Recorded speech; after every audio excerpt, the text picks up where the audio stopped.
DramaCityProductions.com.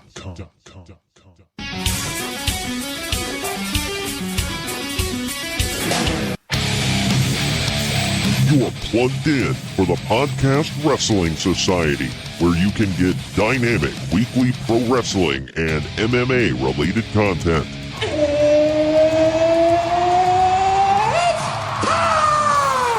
Give us a follow on Facebook, Twitter, and Instagram at PODWRES Society so that you can stay in the know. Space is the place, and the sky's the limit. And if you like what you hear, give us a 5-star review and hit that subscribe button. Woo! Woo! Woo! Woo! Now, your host, he is the one and only Troy Adams.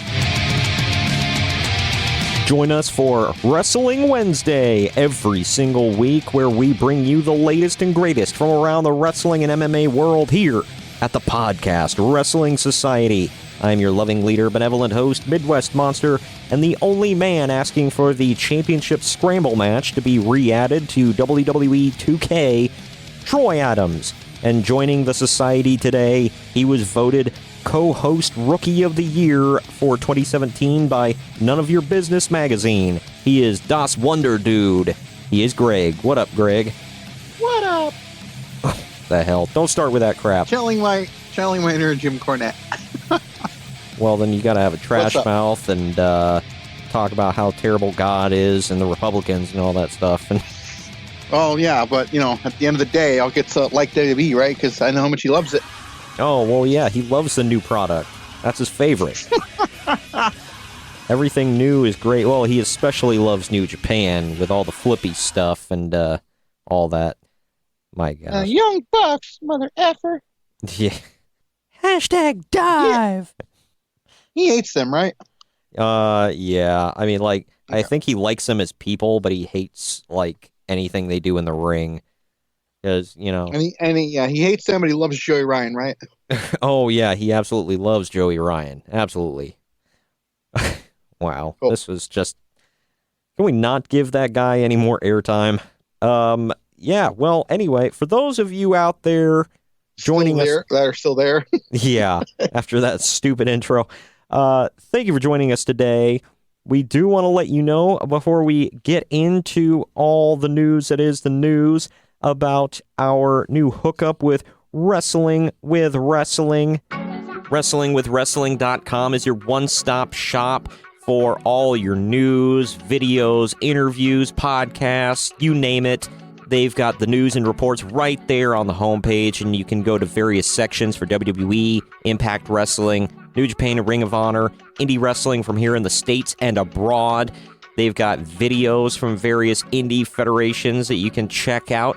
They've got great podcasts. If you go to the matches, interviews, and podcasts section, you can see interviews with various pro wrestlers, either from the past or present.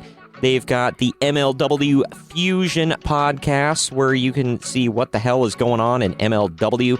Podcasts like 205 Jive and WWE Main Event Curtain Jerkin' It with friend of the show, Jacob Grandi. They've got the Andre Corbeil Show, and of course, this podcast right here and all of our videos from YouTube, WrestlingWithWrestling.com, covering all four corners of the ring. And of course, while we're shilling everything right now, we want to tell you how you can advertise with the Podcast Wrestling Society, and you can figure out how to be a part of the society. If you head on over to advertisecast.com/Podcast Wrestling Society, you can hear the latest episodes of the show. You can see a description of what the show is if you're a new-time listener. You can see the About the Host section, where you learn all about me, your loving leader, benevolent host, and Midwest Monster. There's also the statistics of our audience, kind of our demographic, our reach on social media, a description of our reach, the interests of the podcast, all that stuff. And then, of course, the most important thing, you can see our rates. So you can figure out how to advertise and what we're charging. We will take 10, 15, 30, and 60-second ads and promos, whether you're selling a podcast, whether you're selling a product, whatever it is, hit us up. We will be more than happy to advertise for you. AdvertiseCast youtube.com/podcast Wrestling Society. And I think that's enough shilling of our wares for right now, don't you think, Greg? No, more. Oh, well, yeah. I mean, I will tell you about our offers with redbubble.com, but, with our merchandise, but we'll get to that a little later. Right now, let's dive into some news, shall we?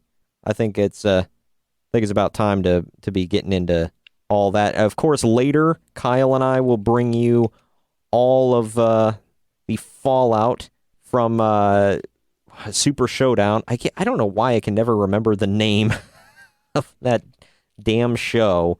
But I don't know if I'm looking forward to it, so I don't blame you. Yeah, I mean, I'm somewhat looking forward to it, but at the same time, I don't know. I'm like half and half. For all of you that don't know, Greg and I are recording before the pay-per-view, so... Oh, you gave it away! Yeah, and we are also recording this before UFC 229, so we will not have post... Which will be bigger than Super Show. Well, of course, it's bigger than a lot of things.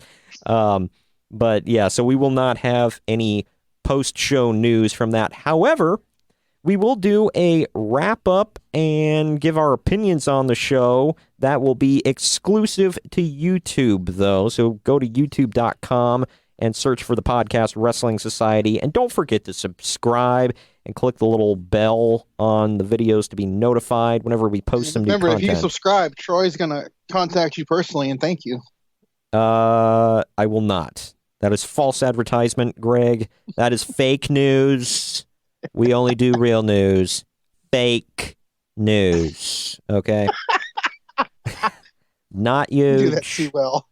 Not huge. Not big league.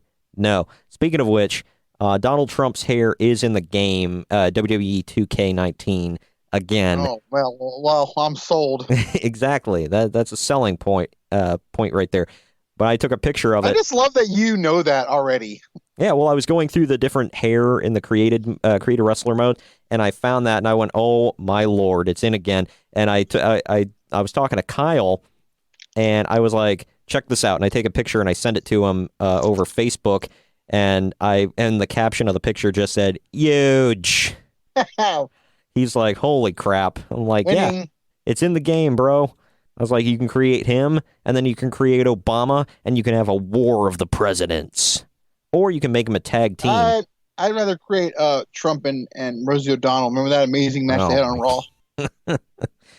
Oh, man. That was epic, man.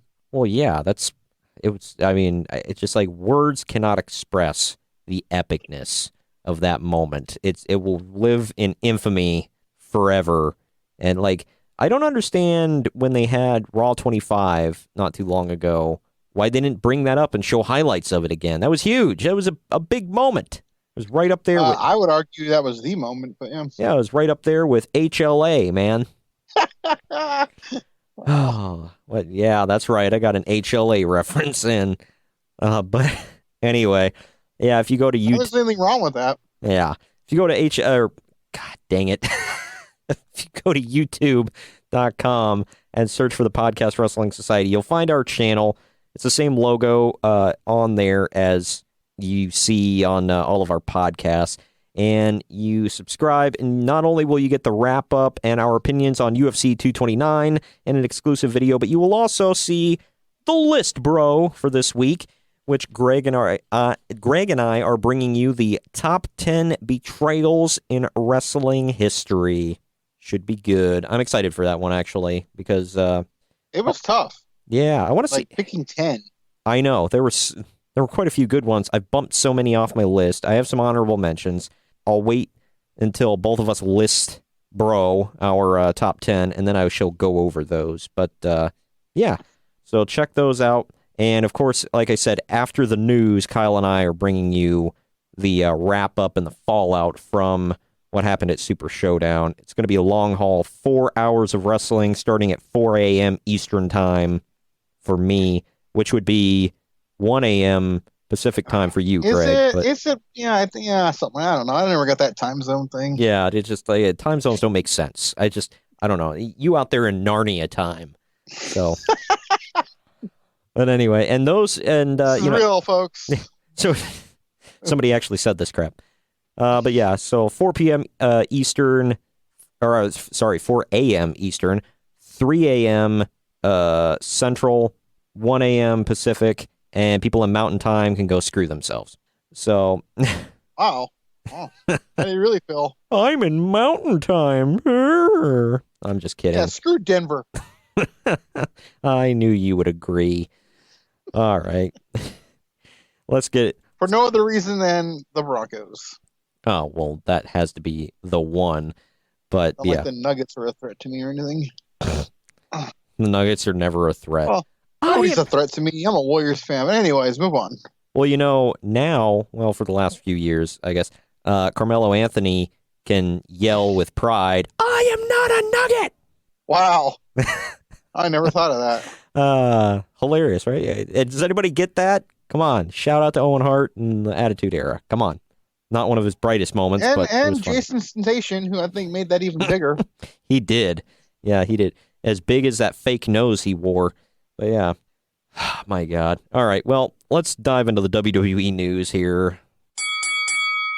All right. Well, first thing I got here, according to the Wrestling Observer, the idea was always to have a build to the Brothers of Destruction versus DX tag team match to headline Crown Jewel, and that would lead to an Undertaker versus Shawn Michaels program. So it was never really about Undertaker versus Triple H. Is that what Uncle Dave said? I guess so, yeah. I mean, I'll say this. I believe it. Doesn't seem far-fetched. I don't know, like, don't get me wrong. I think Undertaker and Shawn Michaels could still tear the house down pretty well, but at the same time, Not with Michaels being that bald. Doesn't it look weird? And when weird doesn't even begin to describe it, dude. And when you're bald and got the googly eye and you're a little out of shape, how dare you come to the ring to a song that says "I'm a sexy boy"? Like, might as well have Baron Corbin do it. Oh my! I know, right? Him and Baron Corbin could be weirdo brothers. They both look weird as hell, bald. Triple H can pull it off somewhat, but the other two, I just like, why?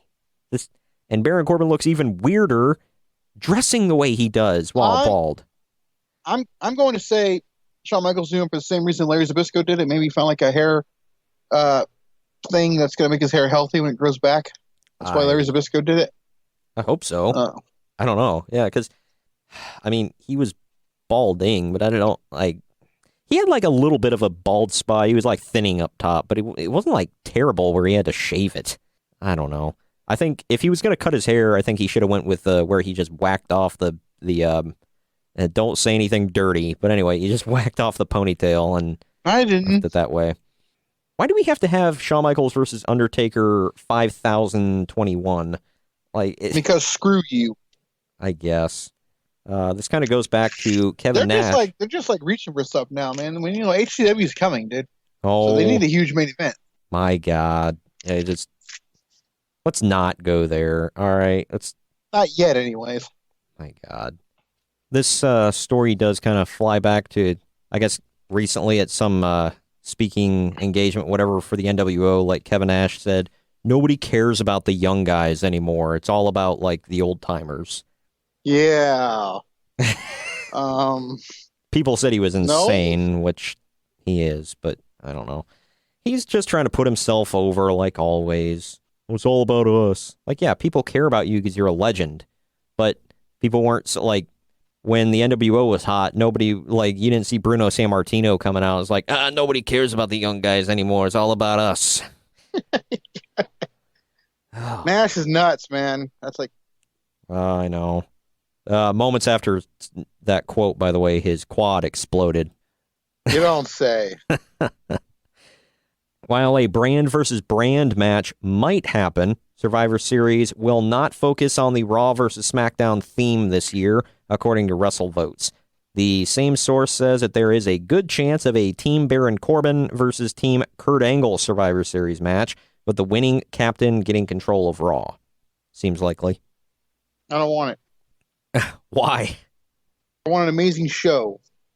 So you don't think that that's going to be a good match? I will. I'm just playing. I was gonna say, I figured you're a mark for Baron Corbin. I figure you'd be all over that. A little bit. He's all right. Wow. Wrestling Observer says that it's clear that German indie WXW now has a working agreement with the WWE, like the one that Progress, ICW, and Evolve have. Okay. WWE's taken over, I guess. More to that story. PW Insider's report on changes to WWE Network again mentions Progress, ICW, and Evolve's tape libraries could be a part of the more expensive, possibly TV 14 rated tier. I don't know if I'd give a crap about that. I don't know. When it comes to paywalls, I'm never one to be like, oh, well, now I'm going to up my subscription. I just kind of stick with what's cheapest. If I can get all the WWE pay-per-views and NXT, I'm good. Oh, this story is sad. Pete Dunne is currently dealing with a foot injury, and there's conflicting reports on how severe it is. Damn, man. He did. That means he probably won't be in War Games. I don't know. I'll say this: if him sitting out War Games, will mean that if he just sits out for a month or two and he'll be okay, then fine, okay. But man, do you know? No fine about that at all. Well, I know you want to see him, but do you know? Just look at the Young Bucks. Whatever. Keep going though. Eat me. Not gonna happen. I'm telling you. And I said it, therefore it is. But if you know how long he's held onto that UK title? If he has to, I think longer than Brock now. Yes, and if he drops it due to injury, dude, how bad would that suck? Rob Van Dam, ECW much? Oh man, it just That's exactly sucks. what happened with him. Remember, he was TV champ for 2 years, and then he never lost it because he broke his ankle. Yeah, his leg, or that was rough. Well, Michelle McCool, Tori Wilson, I know you're listening now. Teddy Long, Vicky Guerrero, and reportedly Rey Mysterio are all booked for SmackDown 1000. So hooray. All I care about is Evolution. Yeah, that's the big one. Those other ones are cool, I guess. I don't know. I mean, I'll never, ever complain about seeing Michelle McCool and Tori Wilson on my TV, so there's that. And I love Ray, so whatever. Charlie Caruso, this is my last story, and I know you're listening with that.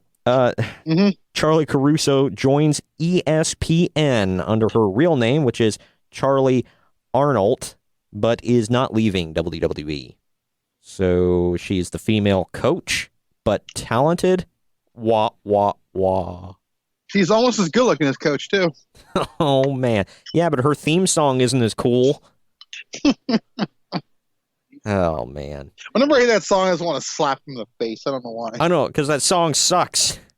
And it makes him seem like the lyrics you make acts like, oh, he's cool when he's not. So, I don't know. No, Ramon loves him. No, man. Yeah, I know. We got a whole story about that in the archives. But anyway. All right. Well, that's all the WWE news I have. Let's move on to some New Japan news. First story I have is from your favorite source for wrestling news. It is the Wrestling Observer.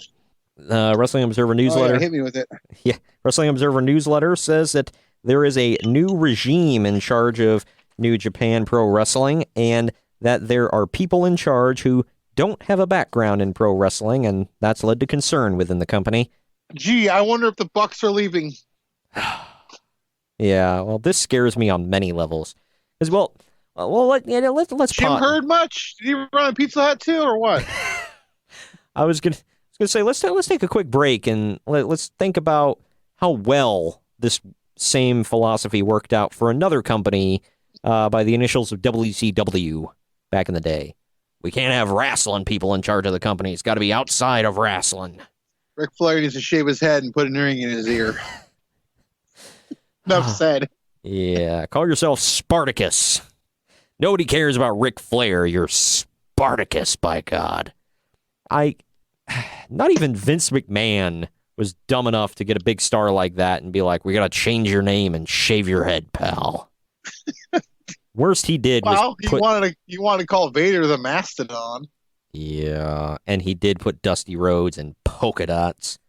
And yes, but nowadays that's how a lot of people know him, so it became iconic. So yeah, which is at the time sad. it was stupid, but now it's like it's a thing. It's like iconic. So I know you can't really say anything about that. And they saddled him like, with that's how you Sweet identify him. Sapphire. Yeah. Oh man, that's just.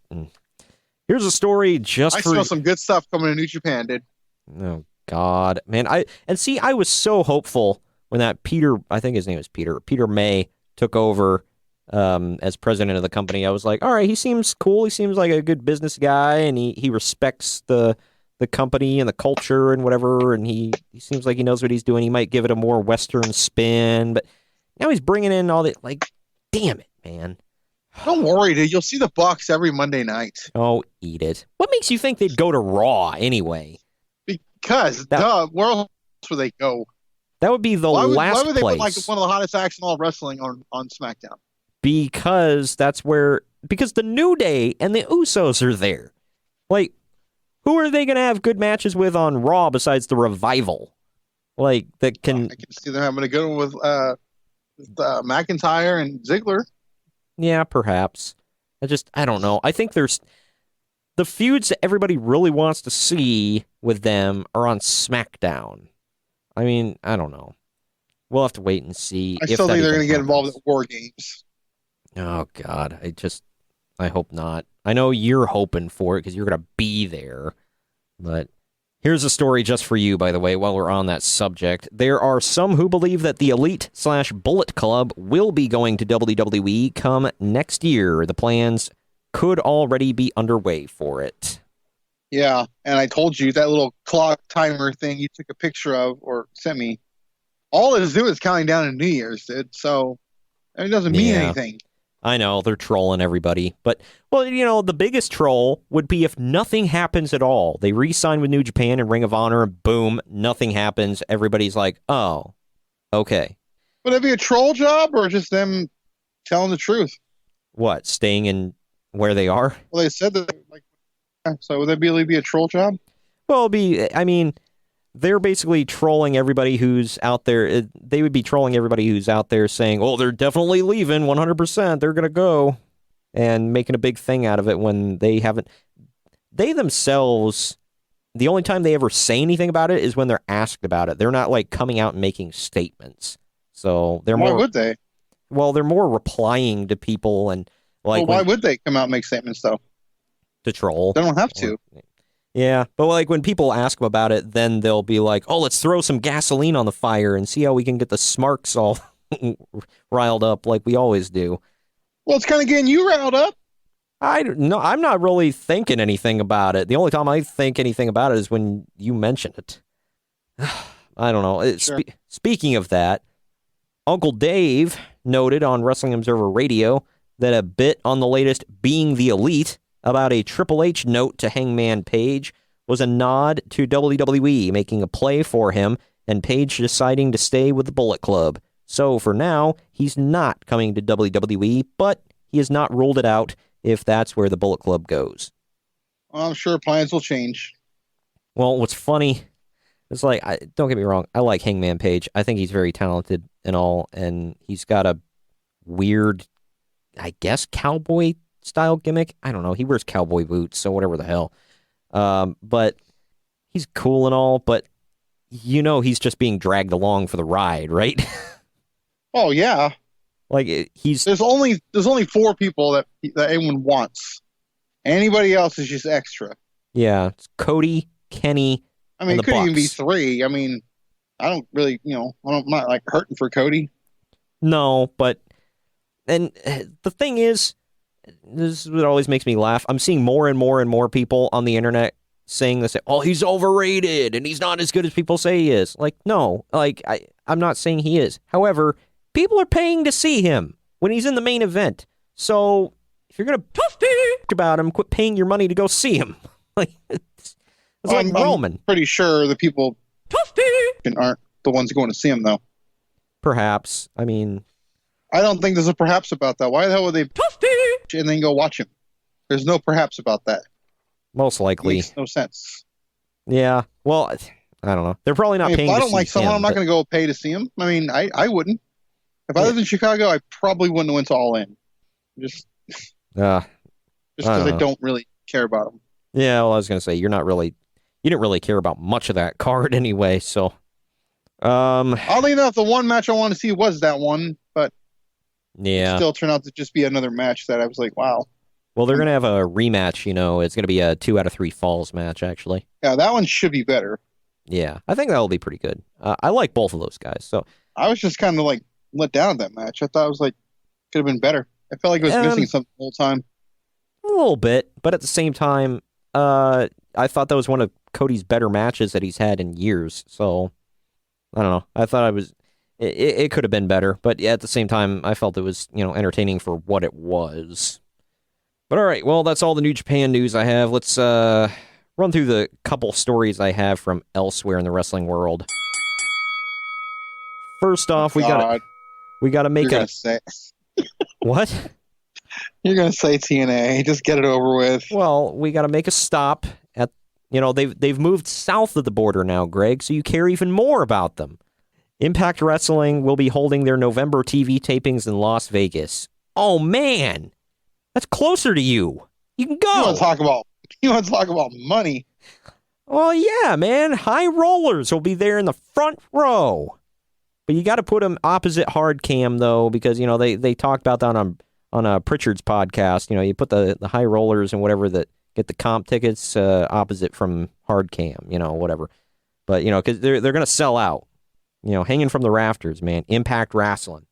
From the are there even rafters in bingo halls? Hey, whoa. Hanging from the chandeliers or something? Look, I'm assuming they're going to high school gymnasiums, all right? And yes, there are rafters in high school gyms. So there you go.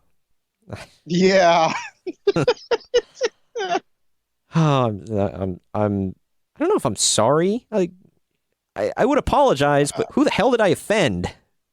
Impact's 2 fans. The Impact fan. Do we abuse that too much, or is that? I think we say it just enough. But yeah, so that's a thing. By the way, did you see Discount La Parca come out to face Eli Drake down in Mexico? No, I didn't watch any of that. Why would I? I just saw a clip of him walking out, and people are saying, I don't know the difference. It's just a dude in a bodysuit and a mask. I can't really tell, but people are saying they're like, yeah, that was not La Parca. They announced him as La Parca. He was dressed as La Parca. They were like, maybe it was L.A. Park. Yeah, well, no, this was not La Parca. So I don't know. That was funny though. Why is this even a thing? I don't know. I'm like, did you just get a guy, put him in a mask? It was like, good enough. You're La Parca for tonight. Get out there. You're facing Why Eli not? They Drake. did it with Suicide 100 times. Oh, I know. There was like, 20 of them. Yep. Neville has returned to the ring for Dragon Gate, which is the most random choice I could have, I would have never called that in a million years. I thought he was heading to Cincinnati. Oh my gosh. Shut up. He's not going to wrestle hobos, Greg, even though he's got the beard rocking. He's still wearing his Neville gear, by the way. So, I don't know.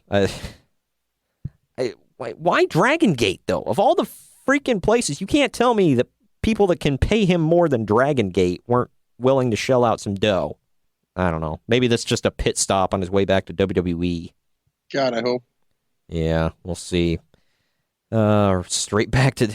Let's hope it's not straight back to 205 Live. Hopefully it's, for something more meaningful. Oh, yeah, it won't be. It'll be the whatever it's called when it changes name. No. It's not going to stay that forever. Yeah, well, I hope it's not to any of that because he's much better than all of that. He deserves better. He was bigger than that show when he was on it. Well, hold on. When you walk out and quit because you can cry about stuff, you need to repay some dues. So maybe he's not better than that. Well, it's hard to argue with that. So yeah, maybe pay a penance, eat some crap, stay on there for about 6 months, and then come up to the main roster. No, he comes back and he gets that Mighty Mouse gimmick that was teased for a while. Hell no! And then that's his. His gosh, he has to start wearing the cape again with the hood. Man, let's not. Last story from elsewhere here. This one's actually kind of messed up. Tennille Dashwood revealed that she will be undergoing surgery to repair a shoulder injury. Man, she's just snake bit, man. Oh, man, I wouldn't mind snake bite. Anyways. Wow. But yeah, I guess she's going to be out for a long while. From She's what going to come back as Emelina. No, she'll be Tennillina. Because, she can't That use... works. Yeah, there you go. Is that going to be her HCW name? I'm just curious. Hell. No, she... Well, and she Got also... another one in there. Thought I was out of them. Giggity. She also revealed, and I don't know what this had to do with anything. I mean, I feel bad for her, but she kind of snuck this into the promo that she's been battling psoriasis since she was 14, and it flared up. I don't care. She still looks great. Yeah, well, I don't know. She said she's been battling it since the age of 14, and she said it flared up really bad a while ago, and she had to take some time off. I was like, ugh, good Lord, that sucks.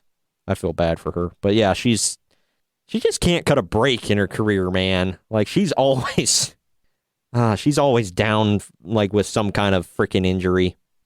Oh, well. That sucks. Yeah, I know. But, yeah, that's all the wrestling news I have, the scripted stuff. So, I guess it's time to dive into our shoot sports here with some UFC news, bro. This is a shoot, bro.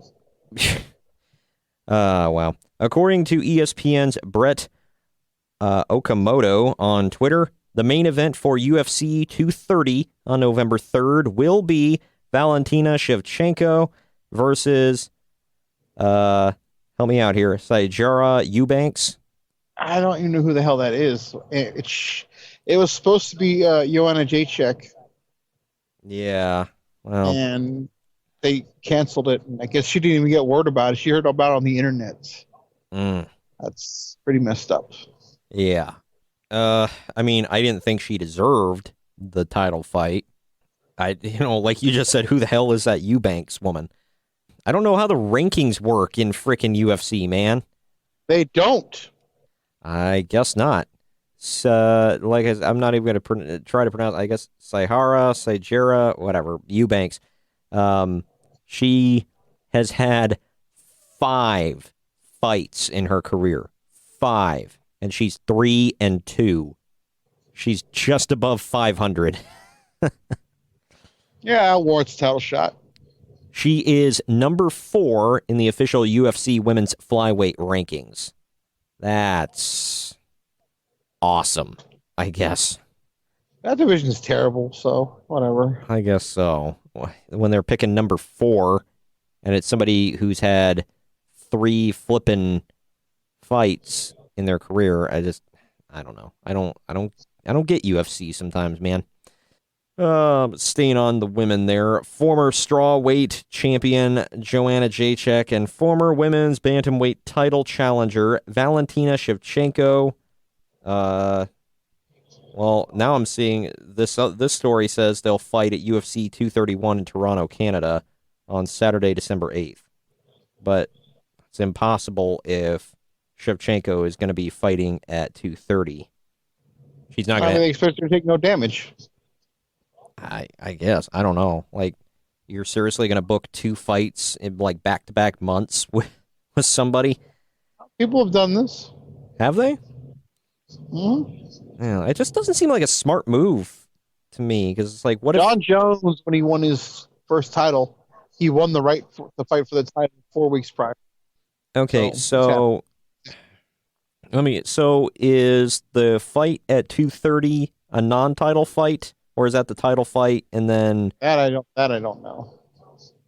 It's just weird. It's a weird situation, folks. The whole division, like I said, is terrible. Yeah, so... I don't know. So it's terrible, so let's book it on back-to-back cards. And not only that, it's going to that. headline the Guard. Oh, my gosh, I know. Well, is that the December 8th show? Is the Garden? It's November 4th. The November 3rd? Okay. 3rd, yeah. Oh, yeah. Yeah, it will main event. Yeah, main event UFC 2. Yeah, the main event UFC 230 in the Garden. Valentina Shevchenko versus Who? Like, Yeah, right. that's ridiculous. Why do they hate New York? Like, they finally get in the Garden and they make a big deal out of They it. couldn't give him Conor McGregor, so this is the next best thing. I guess so. Yeah. Look, we know you can't get Conor McGregor, but there's this guy or this woman, excuse me. That's like, I don't know. I'm trying to think of wrestling equivalent. It's like, look, we're sorry Ric Flair couldn't be here this evening, but here's Kurt Hawkins. Wow. Like, am I wrong? That's messed up, dude. That was a low blow. Okay, but am I wrong? Tell me now. Let's say you were wrong. Okay. UFC featherweight champion Max Holloway versus top challenger Brian Ortega has been signed for December's UFC 231 in Toronto, Canada. For now. Why, does Holloway get hurt a lot, or? Yep. Oh, that's right. I remember you telling me about that. Yeah. So, all right. Well, let's see if if they hang around. Yeah, it's gonna happen. Maybe. Yeah. Hashtag stay tuned because. Oh God. Because plans could change. Got him all in. Man. Last story I have. UFC wants John Jones versus Alexander Gustafsson rematch to happen before the end of the year. We all do. And I want Gustafsson to knock him out. Or at least beat him in 3 to 5 rounds, depending on where it is on the card. But yeah, either way, as long as Gustafsson if that walks fight out. happens, it's going to be 5 rounds and for the UFC light heavyweight title. I guarantee it. Man, how much would that suck if John Jones comes back and right away, after doing all that crap, he just comes right back and wins it? And they're going to sell it. Oh, what a redemption. Loves him. Yeah, and then they're going to, oh, what a redemption story. Nah, eat me. Screw him. I've never been. It's always great to do drugs and then come back and get a title shot. Brock Lesnar says hello. Yeah. Well, although he didn't, do what John Jones did. But, still, he got also, popped. there was no allegedly with John Jones either. He really did it too. Yeah. At least some people have deniability, but man, this is happening, people. This is the state of the Ultimate Fighting Championship right now. This is the state of it. Hey, the Conor McGregor Khabib Nurmagomedov fight's gonna like make them billions. Yeah. Next couple of years won't matter. Yeah, which is sad. They're like resting on their laurels. Book whatever the hell. They'll watch it. F them. We'll do it live. F it. I'll do it myself. I'll write myself and do it live. Man. Just whenever they're in trouble, just gets Connor to sweep in on his big white FU horse and win him, a bunch of money. All right, well. That's for absolutely nothing. That's all the news I have. Did you have anything else that I may have left out? Yeah, Conor McGregor is going to dominate. Well, as of the posting of this, he may have or may not have dominated. So there you go. Either you're a fortune teller or you are wrong. So, and knowing you probably jinxed him right there. So thanks a lot, Greg. Well, then the hometown San Jose guy wins. Okay, no matter what, I win. Wow. Either way, yeah. So there's that. Kyle and I will be coming at you on the other side of a break with what happened at Super Showdown and the Raw and SmackDown following it. But before we do that real quick, let me tell you about some of the great merch we got at redbubble.com. All you got to do is head on over to redbubble.com/people/PodRest You can see our entire portfolio of great artwork. You can get 2 different versions of the show logo on things. You can get various HCW-inspired shirts like Ramon's favorite, Hobo Effin' Wrestling. You can get a list-inspired shirt. It says, "What's the list, bro?" in Jersey Shore lettering. My favorite is Uncle Dave Says Plans Changed with 5 stars underneath it. You can get shirts, hoodies, mugs, travel mugs. stickers, whatever. And if you don't see an item that you do want one of our logos on, then let me know on social media, and we will try to hook you up in some way, shape, or form with our merch. Definitely head on over to redbubble.com/people/PODWRES Society, and you can get the look, bro. And, yeah, definitely go buy yourself some swag. And, yeah, on the other side of this break, after we let you know about some other great podcasts here on the Drama City Productions Podcast Network, Kyle and I, like I said, will be talking about all the haps from Super Showdown and the Raw and SmackDown following it. Thank you for doing the news with me today, Greg. Bro. And next week, we will be coming at you with the Vince Russo era of WCW Nitro, Part Trace.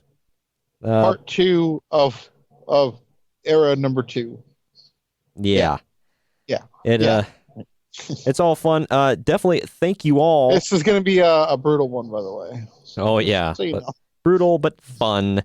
Also makes me want to cringe and cry and all that good stuff. But Part 1 and 2 were very fun. We got quite a few listens on both of those podcasts. Thank you for all of you out there who gave us a listen. If you haven't heard us before, I hope you enjoyed it. We're going to bring you more goodness next week. And from then on, also, a poll went up on Twitter, and we've got a few votes. I asked you all what you wanted us to cover after we're all done and wrapped up with the Vince Russo era in WCW. And you want to know what they picked, Greg? Oh, please say Naked Midian. That wasn't on the poll. No. Naked Midian on a poll. There you go.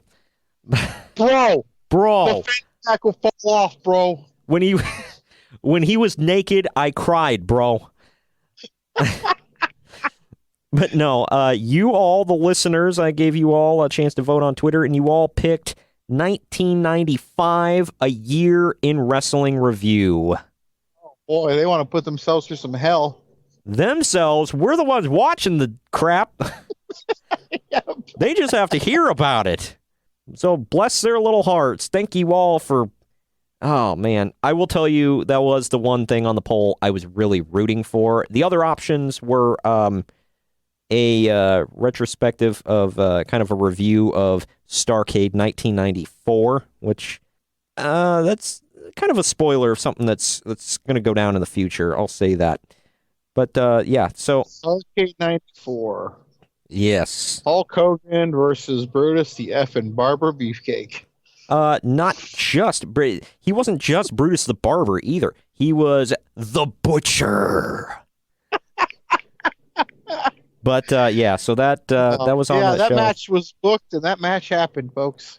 Yes. This is real. That came in second, but coming in with absolutely no votes whatsoever, which kind of disappointed me a little bit, was the analysis of ECW's first ever pay-per-view. But I will say, as a spoiler, I'm hoping one of these days we do get to cover the hilarious ECW show. I can't remember which one it was, but where Sandman stole the ambulance and they were tracking his movements with the Extreme Copter. If I remember correctly, one of them wasn't even moving. Yeah, I know. Yeah, just fun stuff, but... Sure. But anyway. So, anyway, thank you all for voting. Thank you for joining me today, Greg. Of course. And stick around after this side of the other side of the break. Drama City Productions.com.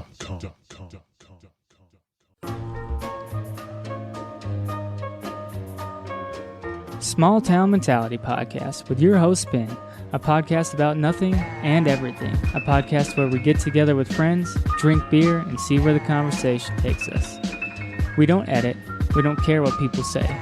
It's small town people with a small town mentality. It gets offensive at times, lots of swearing, and a whole lot of not caring. Available everywhere you get podcasts. You can find us on Twitter at STMPod, on Instagram at STMPodcast, and on Facebook at Small Town Mentality Pod. We'll see you there. Drama City Productions.com. Hey, I'm Morgan Danielle. And I'm Luco Blaze. And you can check us out on www.themetalexperience.com for the latest interviews featuring punk and metal bands from the Chicago area. And on our website, you can read interviews and reviews from bands all over the world in our blog section, either on Reviews from the Crypt or the Let's Chat Q&A sessions. Also, check us out on Facebook, Twitter, and Instagram. And remember to keep it metal. Woo! All right, we are back, and I am here not with Greg anymore, but rather with Kyle. And you know what that means. We are here to do some reviewing of Super Showdown. What is up, Kyle? What is going on? Well, you are the I guess reviewer in chief here on the podcast officially, because while Greg and I will review historical events, you and I always do the current events, because that's just how we do it here on the Podcast Wrestling Society, growing the society each and every day. What do you think of Super Showdown? It really exceeded my expectations. I didn't think it would be all that special. I thought it'd be a lot like the Greatest Royal Rumble event, but Yeah, no, this show is a lot better than I thought it was going to be. Yeah, while I didn't think it was amazing, I thought it was a pretty good show, especially for what it was. It had some highlights in it for sure, which we will get to, and yeah, I mean, it had some down moments, but all in all, I thought it was a fairly good outing for Australia there, in front of 70,000 people at the Melbourne Cricket Grounds. Man, I never thought that WWE would be live in a cricket grounds, but what the hell ever. And it's not a field or a pitch. It is a grounds. So I guess that's whatever. I didn't even know what they were in. I just knew they were down in Melbourne, Australia somewhere, so that's interesting. A place where they play cricket. Wow. Well, what amazes me the most is that a cricket arena, whatever, holds 70,000 plus people. Like, holy crap. I didn't think that many people gave a crap, but apparently they do. So, but anyway, before we dive headfirst into this event, I want to let everybody know, speaking of growing the society, we are, as of the recording of this, 14 followers away on Twitter from hitting the big 300 followers to the society. So if you want to be next and you want to help us grow the society, definitely spread the word. Our tags on all social media, Instagram, Facebook, and Twitter are all the same. It's Pod Res Society, PODWRES Society. Definitely go hit us up there. You won't regret it. Lots of great content. I try to keep up with social media as much as possible. Admittedly, I keep up with Twitter the most. Facebook, so. Instagram, I keep up with probably second. And Twitter, I have an addiction. I'm just going to admit it. I'm constantly checking Twitter. So if you want to stay updated on the show in all facets, twitter.com @PodRest Society. So definitely go give us a follow there. All right, well, let's dive into this event here. Super Showdown took place October 6th, and you and I were wrong last week on our predictions. We had said 4 a.m. was the start time. I got on the app at 4 a.m. and was disappointed. It started at 5 a.m. So I was let down. But I would have been more let down if I would have woken up at that time to see it. But I was already awake. I did the overnight, so, whatever. I just had to wait a little extra.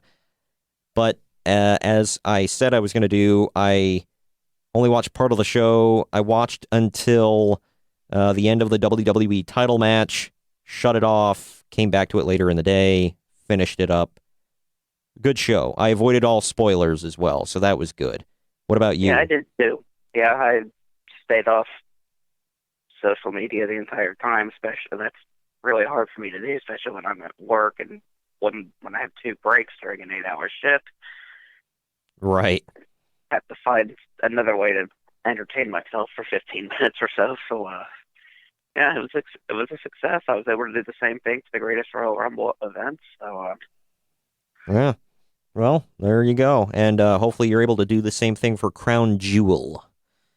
I'm thinking about requesting that day off. That way I don't have to. So, that one is actually building up to look good. However, this isn't breaking news. This was announced recently, but it's been announced since between the time Greg and I recorded and now, which has been a couple of days. I know, giving away trade secrets, but they have moved Crown Jewel from the venue that it was in last time for the Greatest Royal Rumble to a smaller venue that only holds 25,000 people. So I don't know why. They didn't give an explanation.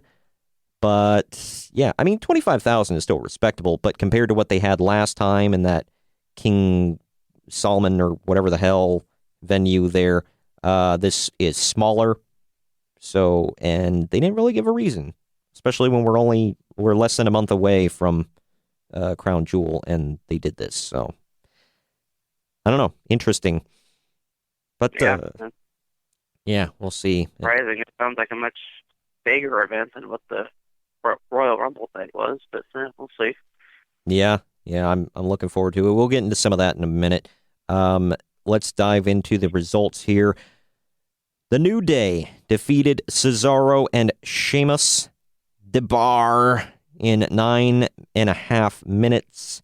They retained the SmackDown Tag Team titles. I will admit I was a little upset about that one. I mean, don't get me wrong, I like the New Day, but it's not, I don't know. I wanted the Bar to win. I thought it was their time. Yeah. I mean, I want them to get the tag titles as well. I'm not really surprised I didn't do a title change at this show. Hopefully they'll find another way to get the Bar another match. Yeah. A lot of times they'll just throw together another tag team title match just for no reason whatsoever. So. Well, the thing is, the New Day's run through everybody. I mean, until they bring the Usos back, I guess. But they've beaten them before, too. So they're going through the lineup all over again. I don't know. But you guessed or predicted the New Day. I predicted the Bar, so you're up 1-0. Next match saw Charlotte Flair actually got the win over Becky Lynch, but only by disqualification in just shy of 11 minutes. Becky, when she was in the figure 8, Becky grabbed her title, started whipping Charlotte with it, which I've never seen that before. But, yeah. So she retains the title, and both of us had guessed Becky Lynch. So while she did retain the title, both of us were wrong. Neither one of us get a point for that one. Yeah, I was wondering how we scored that one. I knew officially, Charlotte got the win via DQ. I didn't know if we were just... Well, she got the W. The outcome there, or... Yeah, well, judging by the fact that she got the W, we both lose. Even though, like I said, Becky walked out with the title. Follow up to that, SmackDown, they opened the show with a rematch, which I thought was good. The match itself I thought was fantastic. Both of them, however, these two can't have a bad match. I think that's physically impossible. I agree. Like, I normally get tired of seeing the same matches over and over again, but if we get a Becky Lynch Charlotte Flair match every week, I don't think I'd complain because it's never bad. Yeah, these two of the best female wrestlers on the entire roster, top to bottom, all three brands. They're fantastic. But follow up to that, keeping on that, whatever, the match, they got a double count out on SmackDown, so it was a draw, and then after the match, they fight around a little bit, and then Charlotte spears Becky through the frickin' LED board up on the stage. That was crazy. I thought it was awesome. And Paige has officially booked for Evolution a last woman standing match between Charlotte and Becky. There shall be a winner. Winner is the SmackDown Women's Champion. So, yeah, and that spear that Charlotte gave Becky actually cut Charlotte's hand open. And, pretty good too. Like, that's how often do you see a woman get busted open? Yeah. Yeah, it's crazy. It was a cool spot. These two beat the absolute hell out of each other. I was a little scared for Charlotte Flair doing that missed moonsault to the outside. She landed. She almost over rotates on it, and she almost landed square on her butt, but she caught herself on her feet, luckily, and was able to roll backwards. So as tall as she is, I'm just afraid that she's gonna land the wrong way and really hurt her knee one of these days. She could. I love seeing her do the moonsault, but it's every time she does that, I'm just hoping she lands it right. Yeah, well, she needs to talk to Chris Jericho about constantly missing a moonsault and landing on your feet, because Jericho, you could tell, would always mess his knee up in the past doing that. I think he's finally said it's look, I'm only going to do that spot once in a blue moon now. Match number 3, Bobby Lashley and John Cena, who has longer hair now and one of the lamest shirts I've ever seen him wear. They defeated the team of Elias and Kevin Owens. Kevin Owens and Elias opened the show, or opened the match, whatever. They didn't get an entrance. They got the whole spotlight treatment and doing a little bit of a song, crapping on Australia. They made some local sports references that I didn't get. And then Kevin Owens said, I told them Super Showdown should have been in Canada. So that was fun. Nice little cheap heat stuff, but it worked. They got booed. And then Bobby Lashley came out without Leo Rush. I guess he didn't make the flight. Don't know why, but whatever. I wasn't complaining about that. Yeah, I mean, we'll get to that here in a moment. But sticking with this, John Cena came out in a brand new T-shirt. My God, they whoever's designing the new shirts in WWE, I said this before, it needs to be crap canned right now. Just fire them. Because all it is a plain black shirt, and the front says, "You can't stop me," and then the back says, "You can't see me." And just bland white lettering. I was shocked that it was black. I was really expecting some bright color. That's rare for a Cena shirt. Yeah, I mean, I don't mind him going back to the black. However, have the design be something interesting. But it's not. It's just, this is the most bland shirt he's had in years. Yeah.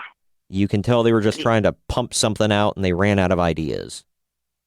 And you mentioned his new hairstyle. Was I the only one that was thinking when I saw him, John Bradshaw Cena?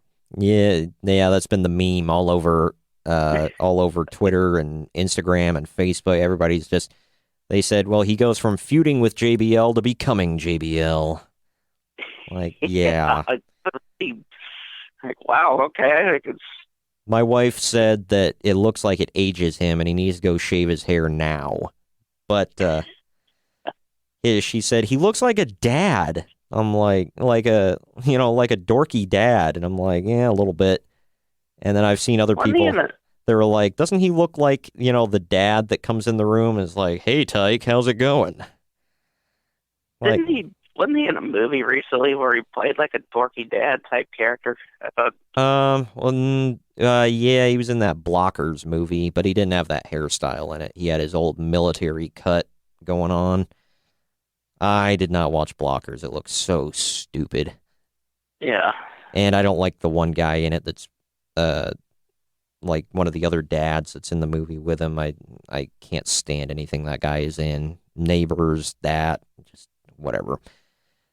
But anyway, the match ends with John Cena hitting Elias with the attitude adjustment and then just waiting, and Elias stands up and he hits him with that stupid thunder back fist thingy. And then Corey Graves goes, says what it's called in Mandarin and says that John Cena's been in China for a whole month or something like that studying Mandarin. I don't care. I don't think any of us care. Good for him. He likes being in China, I guess. Whatever. It was interesting how this match played out. Bobby Lashley was in there 95% of the time, and then the last minute and a half, Cena gets the hot tag and comes in there and finishes the thing. It's like, wow. Yep.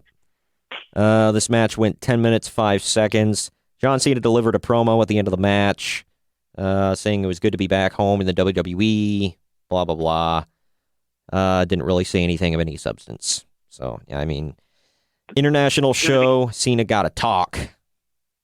It's good to be back. It's good to be back home in WWE. I'll see you guys in 6 months. Yeah. No, he'll see us in a couple weeks at the, well, sort of, at the Crown Jewel event. So. Oh, yeah. Because he's going to be in that World Cup tournament or whatever the hell they're calling it. Yeah, we'll get to that as well. Bobby Lashley, to follow up on Raw. Who did he take on again? Kevin Owens. Okay. Well, it seems like they're trying to do a double turn, even though Owens has a ton of heel heat, which is surprising because you can never get that man booed, but now he's being booed.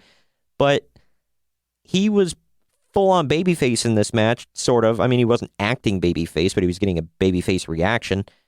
Not with Elias at all, by the way. And Bobby Lashley came out with Lio Rush doing a whole heel routine. Leo's like talking smack throughout the whole match. You know, he's reminding me of what they were doing with, do you remember Abraham Washington? He was on the ECW brand for a while, and he was the original manager of the Primetime Players. For those of you that don't remember, he got fired because he used to make like jokes and puns and whatever, and he made a joke about, he said the Primetime Players are like Kobe Bryant in a hotel room. You can't stop them, which is a rape joke. Wow. Yeah, and he got fired immediately. So, yeah. But and he had a short-lived talk show on the ECW brand. You don't remember that, the Abraham Washington show where Tony Atlas would like do that stupid laugh? I don't think I was. Oh, man. That was probably during the time when I probably wasn't watching a whole lot. So. Yeah. He was a manager for a couple people, but like if I recall correctly, during the Primetime Players matches, he would be on the mic throughout the whole match, just like interjecting stupid jokes and yelling crap out of the mic and whatever. So they're doing that with Lio Rush, and Leo's got that voice that makes you want to punch him in the face. So there's that, and Kevin Owens and the attitude. Well, yeah. And, they did the same routine they do every single week. Kevin Owens went after him, and he did his whole, like, jumping around, flipping, and whatever else routine, and then Bobby Lashley cut him off. So, yeah, and it appeared, and, man, Bobby and Lio got booed hard. So, and they were embracing it, so they were clearly turning Bobby heel, which I did not see coming, but I don't hate it. I didn't either. I think it's a nice little reboot for his character here, see where it goes. And hopefully maybe they're turning KO babyface? I don't know. I can't tell. I heard somewhere that Kevin Owens is going to be out for a while. Why? He needs to have like knee surgery or something. Oh, man, that sucks. Well, maybe he'll come back and be a big old babyface. We'll see. Kevin Owens is a babyface. That would be interesting. I wouldn't hate it. No. It's happened before. I mean, I don't think in WWE, but it's happened. I could see him being like kind of like a smart-ass babyface, kind of like how Jericho is. Yeah, he could pull it off for sure. I mean, he gets cheered anyway, so. Next match on the card, the Iconics. They were home. They took on Asuka and Naomi. This match was less than 6 minutes. The Iconics came out, got a decent pop. I mean, I don't know if I didn't hear much like from the crowd, like too much during their entrance, but I can't tell if that's because of the arena the way it is or just because, like, I don't know. And I mean, the crowd was into them. They were just, they didn't blow up or anything, but they came out and gave a babyface speech coming to the ring, talking about being home and whatever, and they played to the crowd a lot during the match, and they got the win. So that was good cool. for them. They needed feel like they really needed something. They really haven't been given a whole lot. Right. They brought them to the main roster, so it's just. Yeah, I like it. Especially with Peyton lost to Asuka last week on SmackDown, so they get their heat back. They get the win. They didn't even cheat to get the win either. They just won. So it was cool. With Naomi taking the pin instead of Asuka, not a huge surprise there. Yeah. Trying to keep Asuka looking somewhat still as a dominant force. Well, maybe not dominant, but I would actually like, and I mean, I don't know the ratio right now of heels to faces in the SmackDown women's roster. I kind of want Asuka to turn heel, but if she does stay face, I would like her to, become like the no nonsense, like I'm a baby face, but I'm not, I'm more of like an anti-hero type deal like she did in NXT for a while. Yeah. Like I want that Asuka back, not the, I'm going to come out with Naomi in blacklight and do some dancing and whatever. Like I don't care about that. She's not a fun baby face. Just like make her a badass again, please. You and I both, by the way, forgot to mention, got the Cena and Lashley pick right. That one was kind of obvious. And you and I also both picked the Iconics, so we got that correct. Their family, by the way, their families were in the crowd. They showed afterwards. They said this is the first time their families have ever seen them wrestle. So, wow. I mean, live. So that was cool for them. They got real emotional about it in like a post-show thingy. Yeah. The next match really shocked me the way it worked out. It was a no count out, no DQ match for the WWE title. AJ Styles defeated Samoa Joe in 23 minutes, 45 seconds. This was the second longest match on the card. It was in the middle of the show, which, I mean, I don't know. They usually do that with one of the two main events. But considering, like, the WWE title, they always, like, sink it down low on the card. Just really, I don't know. It annoys me when they do that. Yeah. And this match was a main event quality match. Hell yeah, it was. Not just given you who was in it and what it was for, but I mean the match itself was great. Yeah, I really enjoyed it. These two beat the hell out of each other. They did a spot that the turning point in the match was, at first I thought it was real because of it looked like they didn't plan this part out, but obviously they did, and you could tell later on they did, where they set up a table and AJ back suplexed Samoa Joe into it, but he kind of turned weird and Joe's knee hit the table when he came down, and Joe starts writhing around in pain, and the camera's close enough to hear what he's saying, and he's telling the ref, he said, I heard a pop, and he's trying to keep AJ away for a while, but AJ kind of pulls the ref away, just starts beating the hell out of Joe. At one point, he does the 450, the springboard 450 onto the knee, which was different and cool, and he freaking makes him tap to the calf crusher. Mm-hmm. Which, I mean, I get it with, they're trying to, AJ is the big, dominant baby face, and he finally, after all of the, Joe going after his family and everything, he finally made him tap out and humiliated him back or whatever. But, man, it's just, like, what the hell? Samoa Joe tapped out. Not cool, man. I don't know. I'm just selling the knee right there. Yeah. Well, and he kept it going on SmackDown too, because he was in a World Cup tournament qualifier thing for Crown Jewel, and he lost to Jeff Hardy because the referee called the match off because Samoa Joe couldn't put any weight on his knee after a while. So I don't know where the hell they're going with this. I don't know. Do you have any speculation? I don't know. Maybe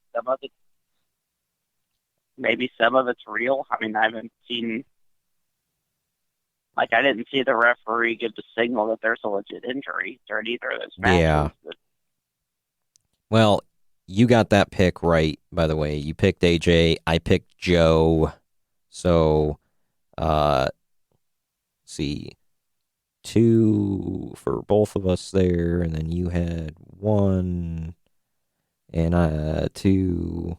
Okay, so you were up 4-2 on me right now, doing the math in my head. But yeah, so the next match, you and I both got correct here. So you're up 5-3. It is Ronda Rousey and the Bella Twins defeated the Riot Squad via submission. It was 10 minutes, 5 seconds. Rousey put both Sarah Logan and Liv Morgan in a double arm bar and made them tap at the same time. That was pretty cool to see. The Bella Twins got their stuff in. Ronda got her stuff in.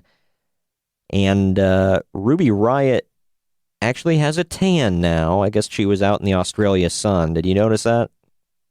yeah, it's got a little bit. Like, she used to be quite pale when, like when she debuted. But yeah, it's. She back in the Indies, she used to have a bit of a tan to her, and then when she went to WWE, she was just like flat pale. But now, like, she must have got to Australia early and just been out like sunbathing or something, because she came out and I'm like, wow, she's got her old Indies tan back. So I think she looks good with a tan. I mean, she looks good regardless, but that's beside the point. Liv Morgan with rocking the full pink hair and all that. Didn't hate it. I love all these women in this match. I mean, I don't like the Bella Twins in the ring, but that's beside the point.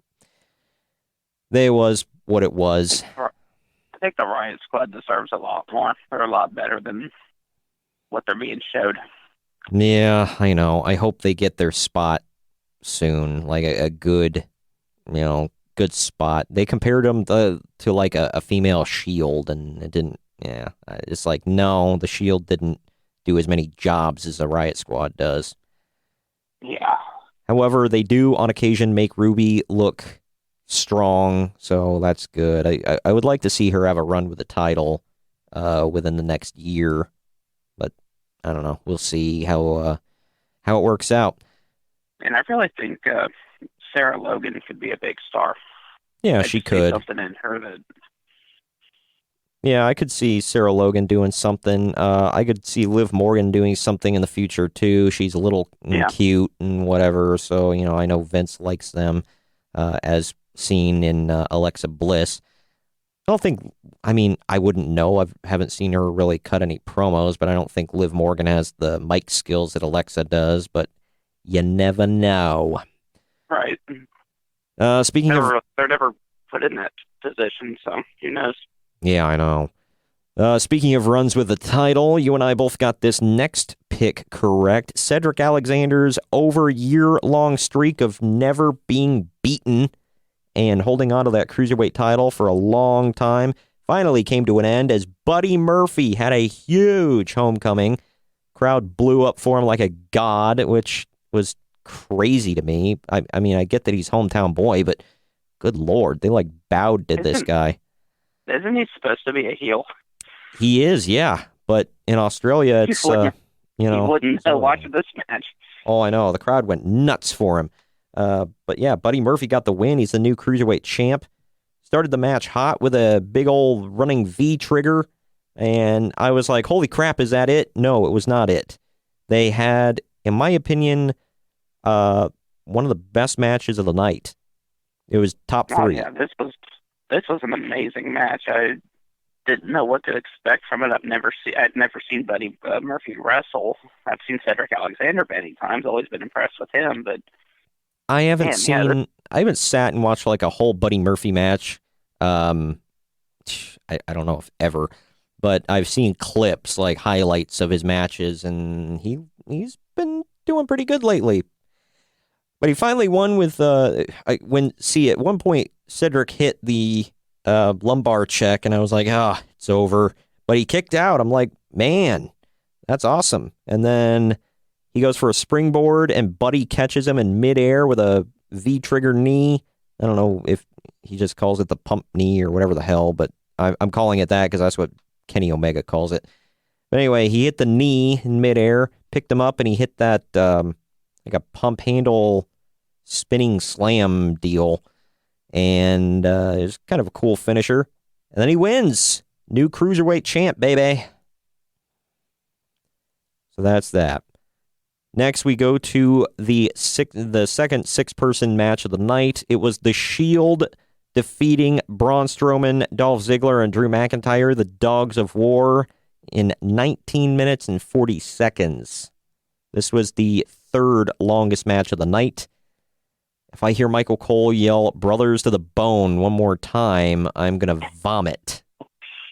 Yeah. He said it like 5 times during this match. He said it at least twice or 2 or 3 times on frickin' Raw. Like, mother of God, I get it. They're brothers. And it, like, you know they wrote, like, Vince McMahon wrote that on a paper like 20 times. It was like, say it. They're brothers. Was that Vince McMahon or was that Hulk Hogan screaming in his ear? Brothers, brother. But yeah, so it was a good match. I mean, it always is with these 6.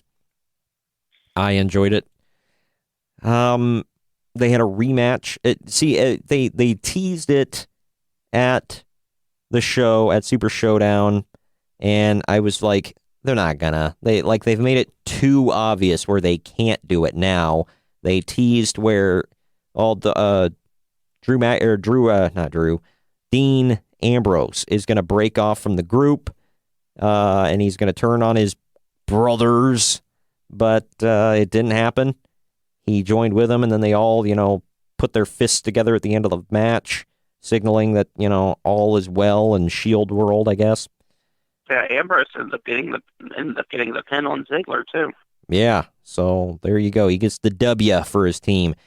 And then on Raw, they had a rematch because reasons. Well, yeah. And freaking at the end, Drew McIntyre got the win. That's right. He got the win on Ambrose, didn't he? Yes. Yeah, he hit the Claymore, got the win after the Dogs of War looked so disorganized and it looked like they were going to lose for sure. Drew McIntyre comes out of nowhere with that damn Claymore and gets the win on Dean. And then Dean walks out on his brothers to the bone and just walks to the back and leaves him.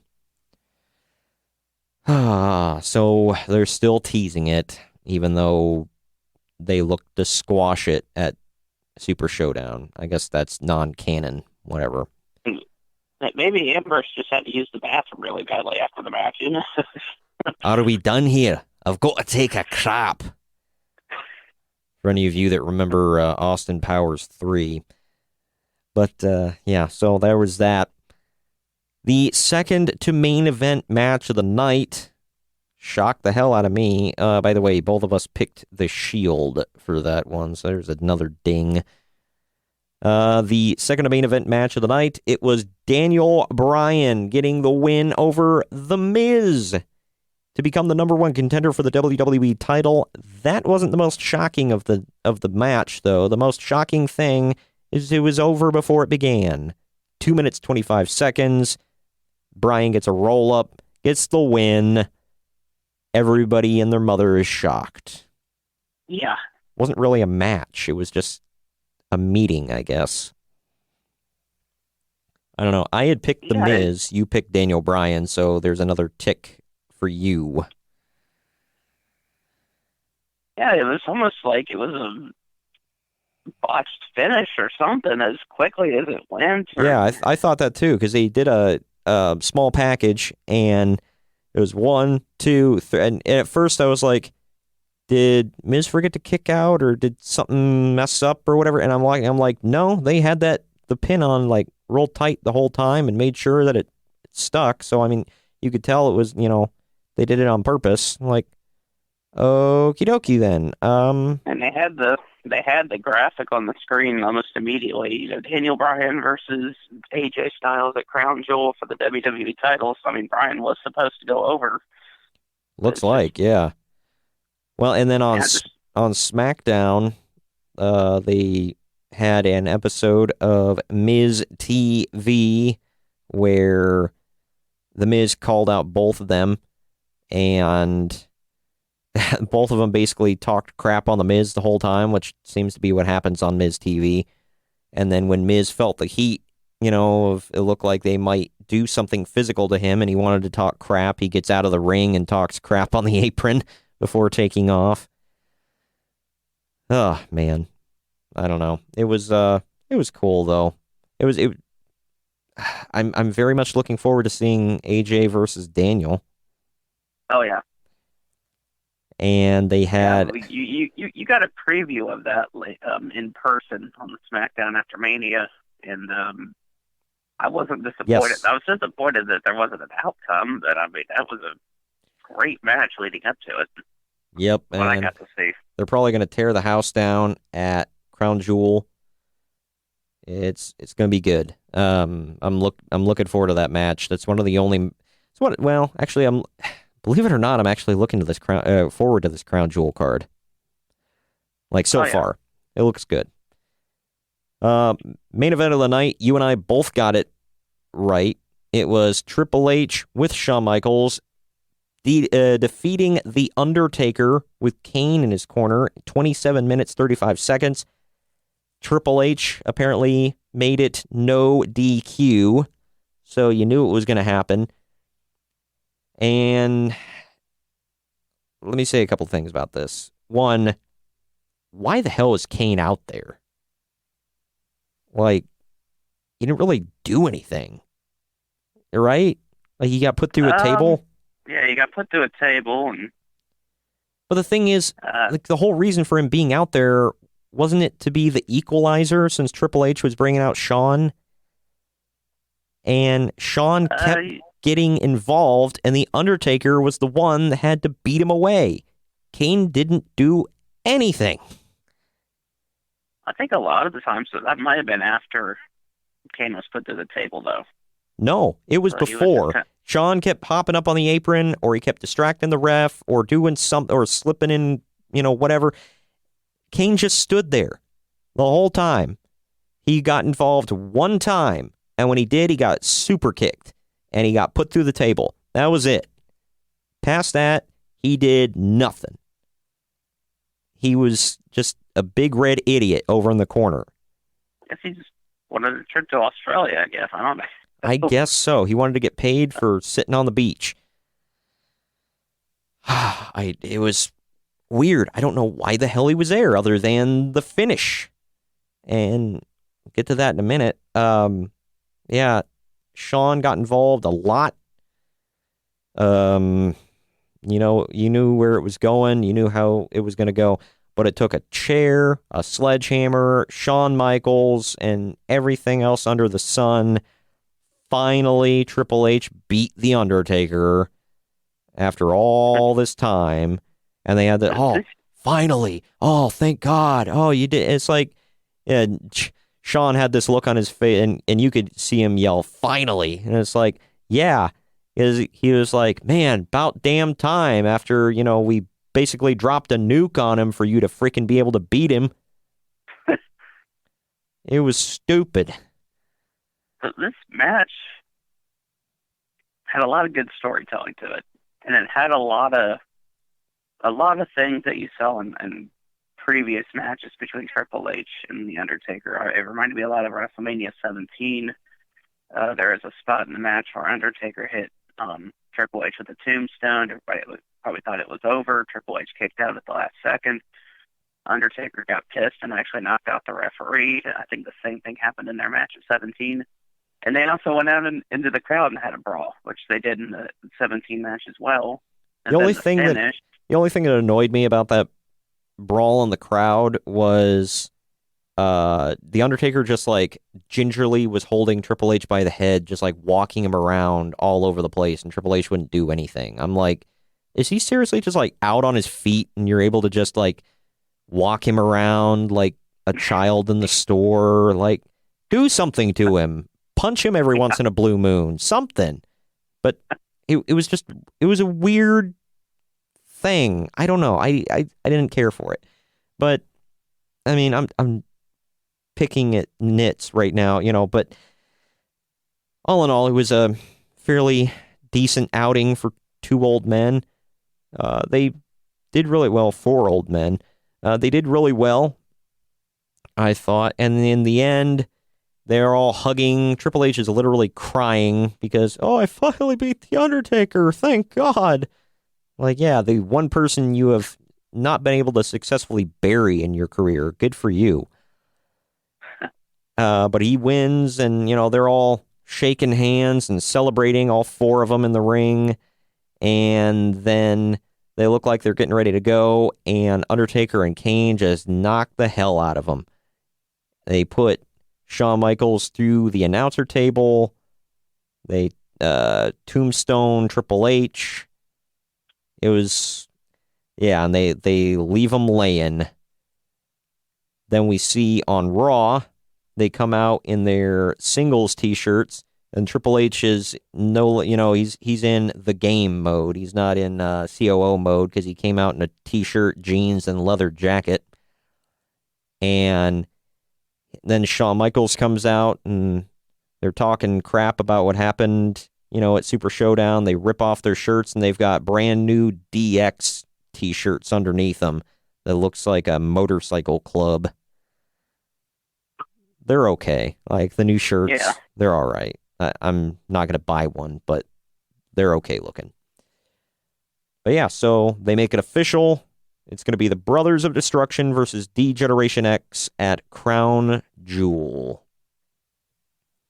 Yeah, the worst kept secret in WWE. Shawn Michaels coming out of retirement. Yep. And he's going to be taking a 16-hour flight and getting paid a boatload of money to have a 20-minute match in Saudi Arabia. Good for him, I guess.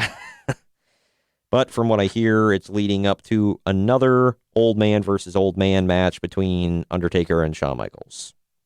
So yeah, I could see that.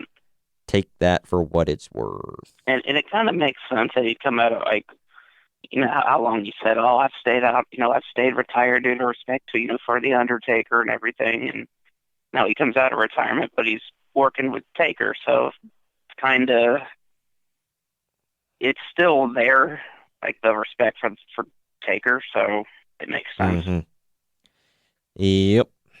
I will say, final tally here is you blew me away on picks. I mean, the only ones that I got correct were the ones that you and I picked the same one. I think the only one that you missed was picking Becky Lynch to win that match.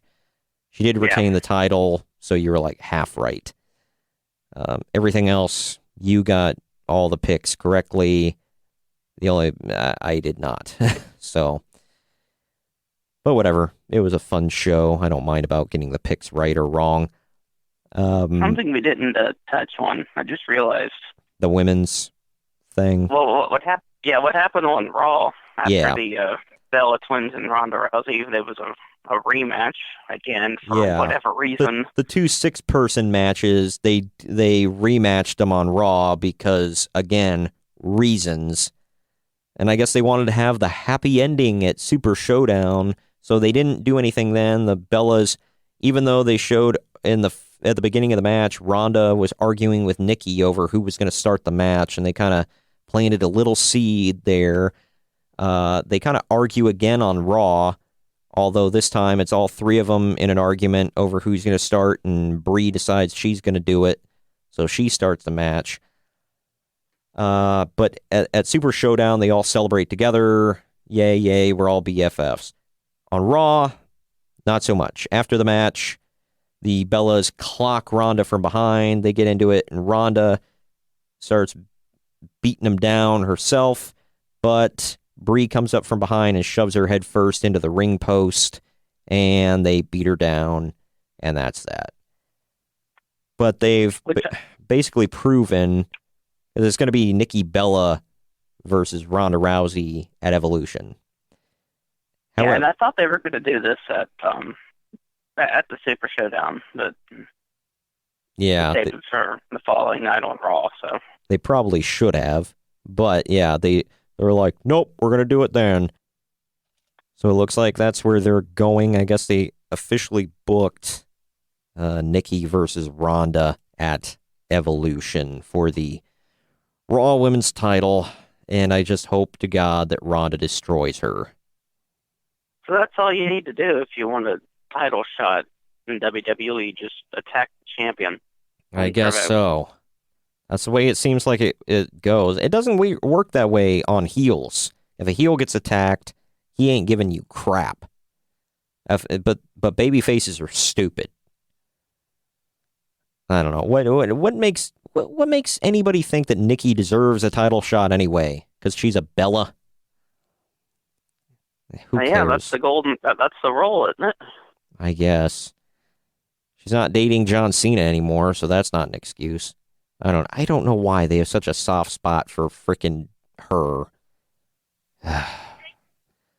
The title matches on the card so far are the only things that are booked. Well, they do have a tag match and the Mae Young Classic Tournament Finals on Evolution, which is cool. They've got Kairi Sane defending the NXT Women's title against Shayna Baszler. So that should be good. Yeah, and you mentioned the tag match. It's going to be Mickie James and Alexa Bliss taking on Trish Stratus and Lita. That was originally going to be 2 one-on-one matches. Yeah, I know. I don't know when they made the switch because people were just complaining about that online. I guess that's the thing. You complain online, they change it. And that never happens. But it did this time. I was kind of looking forward to the 2 one-on-one matches. I mean, Mickie James and Lita, there's a lot of history there, and I think they could still put on a good match. And Trish and Alexa Bliss, I think they were looking down the card, and they're like, we don't have any tag matches. So, I don't know. I mean, there's plenty of other women to throw on this card. They've only got 6 matches, well, 5.5 matches booked so far. I thought they said they're going to have over 50 women perform at this match. There's got to be a big battle royal or something. Yeah, it's got to be. The only thing I can think of. Because right now we got Ronda Rousey defending the Raw Women's Championship against Nikki Bella. Becky Lynch defending the SmackDown Women's Championship against Charlotte Flair. Kairi Sane defending the NXT Women's Championship against Shayna Baszler. And Rhea Ripley will be defending the UK Women's Championship against to be determined. They haven't said yet. I love me some Rhea Ripley for multiple reasons. We got the tag team match playa between real-life BFFs, Trish Stratus and Lita, and on-screen BFFs, Alexa Bliss and Mickie James. And then the Mae Young Classic Tournament Finals. I think Mickie and Alexa really are good friends in real life because they were both at the American Music Awards last night. Yeah, I saw that. Well, it might also be, it's like, well, you guys are on screen together, so go together. So, I mean, they do that kind of stuff all the time. So, you never know. We'll see. But, yeah, so it's shaping up to look okay thus far. However, I guess a lot of people have been complaining about this card. I don't know. We'll see how it goes. I'm not going to complain about it yet. I wasn't really super looking forward to it to begin with, so whether or not it sucks doesn't matter to me. It's a thrown together show, so whatever. It's I know a lot of female wrestling fans are looking forward to it, but I bet it's something. It's a spectacle. I mean, I'm looking forward to it because it's something different, you know. Yeah, I don't know. We just get 3 pay-per-views in a month. It's a little crazy. Real quick. Yeah, but we don't get a big official pay-per-view until November with Survivor Series, it looks like. Yeah, I mean, they're treating they treated this past show, and they're treating Crown Jewel is a big show. But I don't know. But yeah, an actual PPV, yeah, we don't get until Survivor Series. I did want to make mention real quick that Edge will be at holding a special edition of the Cutting Edge on SmackDown 1000, which is going on next week. Evolution reforms.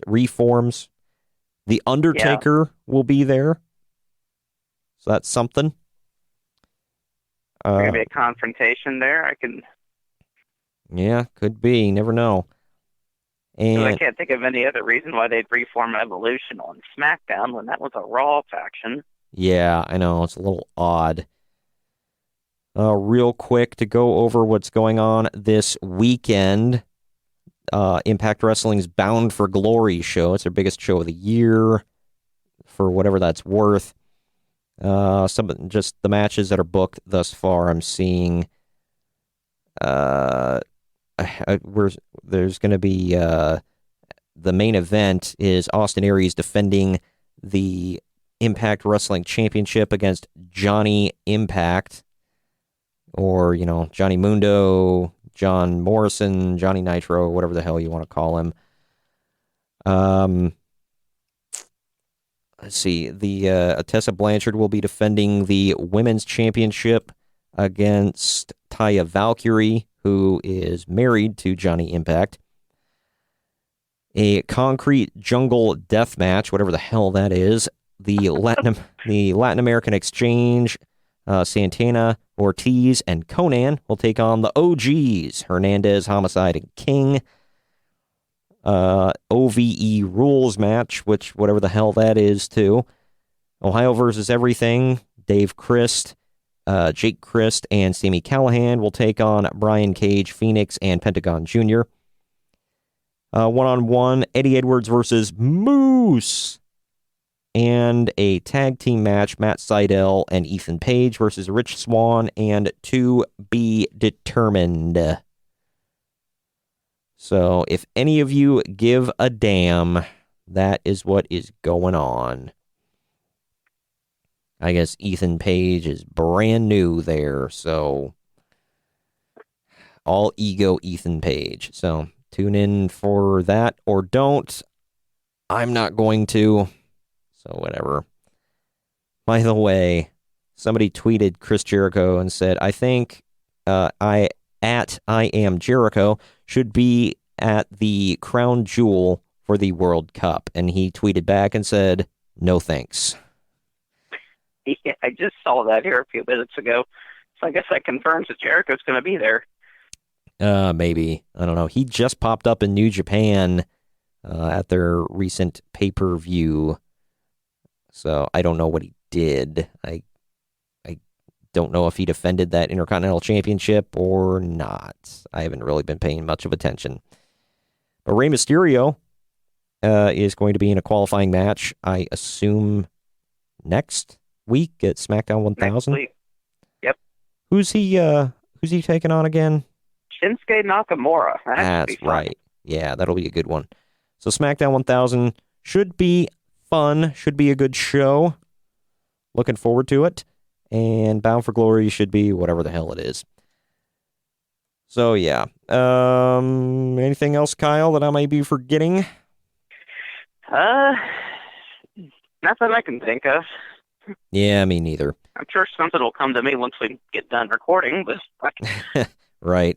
Well, for those of you who have not done it yet, definitely go to YouTube, search for the Podcast Wrestling Society, find our channel, like our videos, subscribe, hit the little bell to get notified whenever there is a new video. A couple days ago, I posted me and Greg's UFC 229 wrap-up. You can also see that video if you go to wrestlingwithwrestling.com. It is on there. And a little article I wrote up about the incident that took place in the main event of UFC 229 and the investigation going on in the matter by the Nevada State Athletic Commission. And we are also, if it is not posted today, it will be posted tomorrow. I am posting the top 10 betrayals in wrestling history that Greg and I have done for The List Bro. And next week, Greg and I are back at it again. We are bringing you part trace of the Vince Russo era of WCW, running down all the craziness on Nitro and the pay-per-views. This is part 2 of his part 2 in WCW, because he was there for about 3 months, got sent home, got brought back with Bischoff a couple months later, and now things are just bat crap banana crazy all over WCW. So tune in for that. It's going to be a good one next week. And then next time you and I talk, Kyle, we will be giving our we will be giving our Evolution predictions, and then doing our Evolution rundown. So if all of you are looking forward to Evolution, definitely tune in for that. Even if you're not looking forward to Evolution, just tune in. It'll be fun, trust me. Like I said, go to youtube.com, search for the Podcast Wrestling Society, like, subscribe, join the society, and give your comments and all that. I appreciate the feedback, I really do. And follow us on social media at PodRest Society. Thank you for joining me today, Kyle. Not a problem. And we will see you all on the flip side. Later!